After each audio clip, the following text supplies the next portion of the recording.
This harmless looking tool takes on an altogether more alarming presence when we know it is a dentistry tool, more specifically for pulling out rotten or damaged teeth. It's known as a pelican, as it supposedly looks like the bird, and first came into use around the middle of the 14th century. They came in different shapes and sizes, as tooth pullers had them tailor-made by instrument makers, adding their own ideas to the basic design seen here. This one consists of three parts: this hooked bar, known as a claw, this rounded bar, known as a bolster, and of course the handle. Surprising as it may seem, the state of the nation's teeth during the first half of the Tudor period is not quite as horrendous as you might imagine.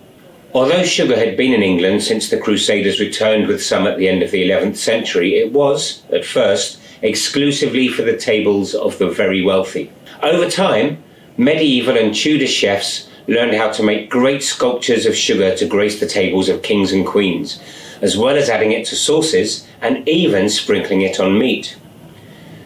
Throughout Elizabeth's reign, sugar became more accessible, and here we see a decline in teeth, particularly among the officers and gentlemen on board ships such as the Golden Hind. Historians have estimated that around 10% of the crew would have had toothache at any one time, so the barber surgeon got maximum use of his trusty pelican. The patient would sit on a low stool, head tipped back and mouth wide open. The barber surgeon would stand in front of the patient, grip his body between his thighs and locate the troublesome tooth. The claw was then placed over the mischievous molar and the bolster closed against the gums.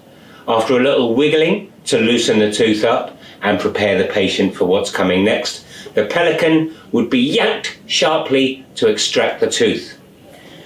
This could cause severe laceration to the gums caused by the bolster, hemorrhaging as the tooth is yanked from its home, and if you're really unlucky, possibly a broken jaw into the bargain. Well, as you can imagine, deftly talented barber surgeons were in great demand. Well, today, of course, tooth extraction is much more reliable, with anaesthetic to numb the tooth, gum and bone tissue, and a tool for loosening teeth, the elevator, and the far more reliable and civilized forceps to complete the extraction. And you get a sugar-free lollipop at the end. Please subscribe for more videos, and if you have any comments, questions or interesting related facts, please leave them below. Thank you very much.